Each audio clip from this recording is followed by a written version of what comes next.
My name is Julie Lamb, and I work for the Natural Resources Conservation Service.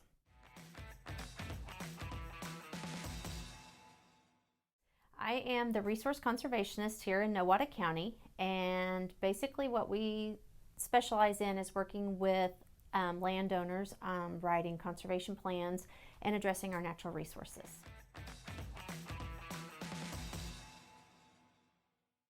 NRCS stands for the Natural Resources Conservation Service.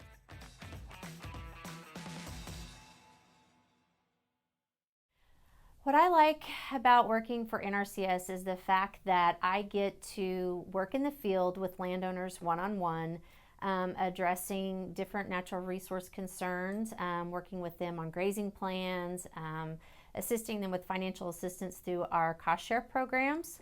And I also like the fact that I am also inside, so I get the best of both worlds. I get to be outside in the field, but then come inside and work on the computer and do that kind of stuff.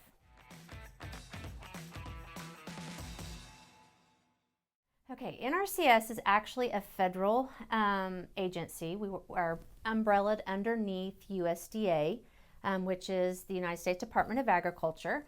And it is a national, so it covers the whole United States. Here in Oklahoma, we have an office in every county.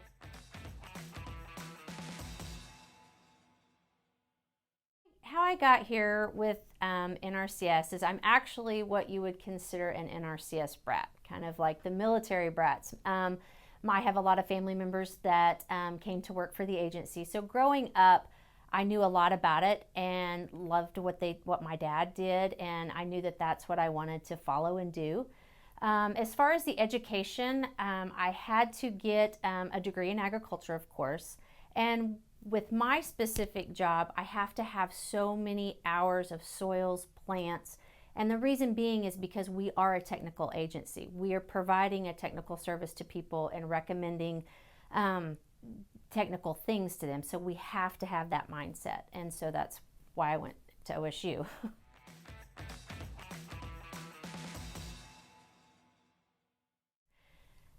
Yes, technology has impacted us greatly in our business. I can remember when I was younger, and like I said, my dad was in the business, and so I can remember going to his office, and they would do their conservation plans on what we called onion paper. It was in triplicate. The secretary typed it with a typewriter. And then when I came on to the agency, they had just started using computers. And we've gone through different software programs that that allow us to do our conservation planning. So that is always evolving. The use of aerial photography now with like Google Earth and different things like that, and so that has really changed, as opposed to a long time ago we had these big actual photos that were on big cardboards that we actually drew the conservation, the land units out and everything, and then they would send them off and take a picture of that, and then that's what we provide the landowner. So technology has impacted us greatly. And also with our technical information that we provide, we provide like information on sprays, different farming techniques. When you see that farming equipment has evolved and changed over time, we have to learn that. And so it all kind of goes hand in hand.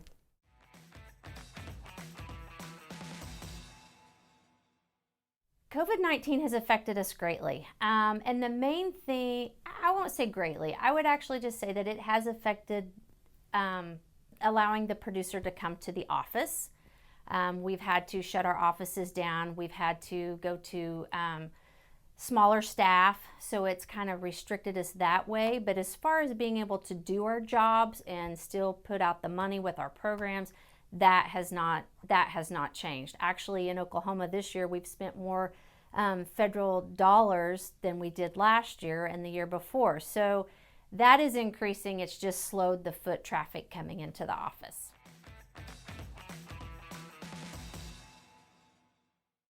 Wanting to have assistance from us, the first thing they would do would just call us. And then what we would actually do is we make an appointment. We go to the field and we talk to them. What is their operation? What are they doing? What are they wanting to do? And then we walk around the field with them. We look for resource concerns.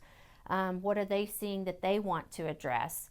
And then from there, we will build them a conservation plan. And then at that time, we can assess to see if there are any federal, financial assistance or programs that would fit into what they're wanting to do.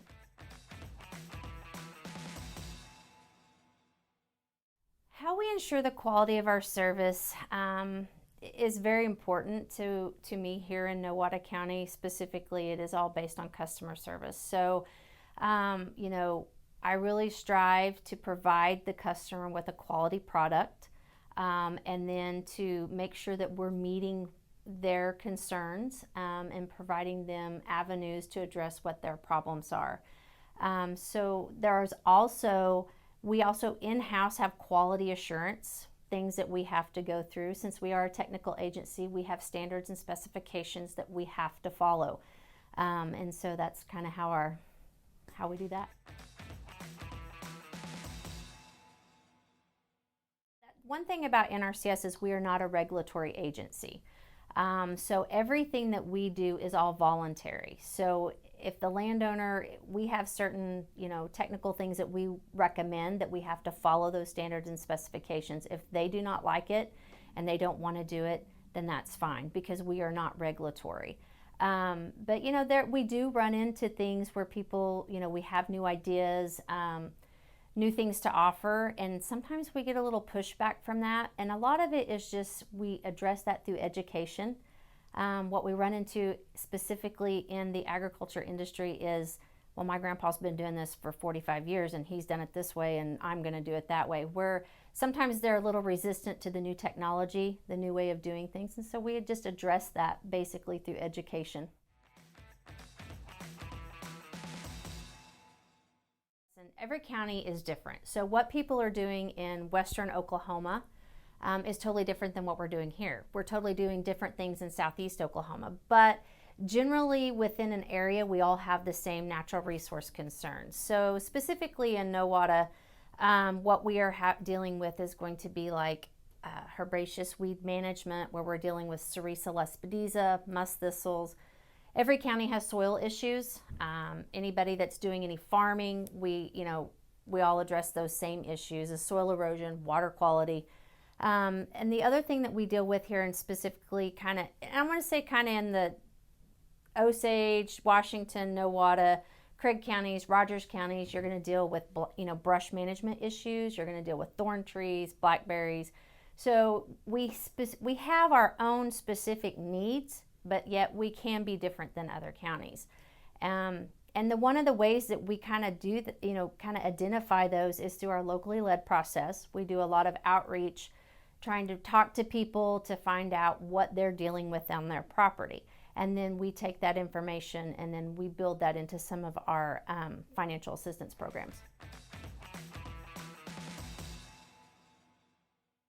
Okay, so some of the methods that we use to help preserve the soil, or do, where we're looking at soil quality issues in those resource concerns, we have a lot of different conservation practices.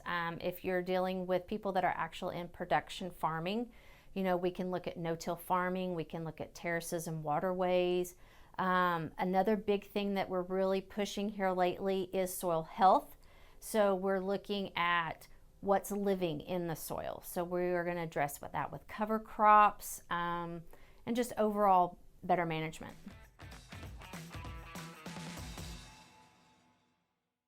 One of the biggest challenges I think that we face here from the agency would be education to people. Like I said, it goes back to what's always been done this way, so I'm going to do it this way. And so that can kind of be challenging. It's hard to go out to someone's place when they're proud of the work that they've been doing, and then we want to come out and try to change that. So we have to be empathetic, understanding, and then give them the ideas that can help them, which can be they can be better stewards of the land, they can have more profitability in their business. But sometimes people just they want to stay with what they know, and that's absolutely okay. And that's where that volunteer agency comes in, because we're not going to regulate and make them do something.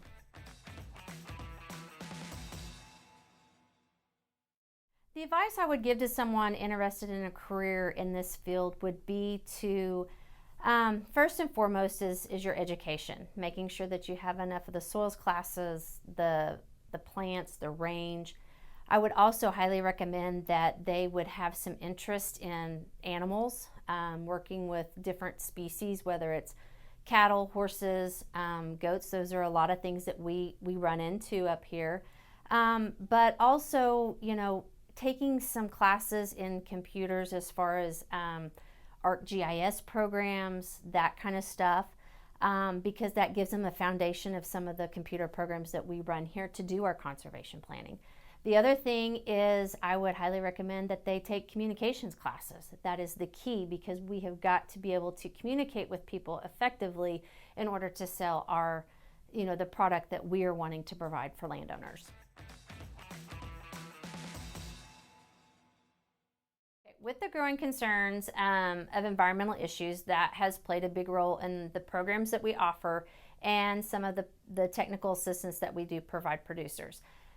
We deal with water quality issues, which that's a big one, and all water quality issues come from the city and from rural areas.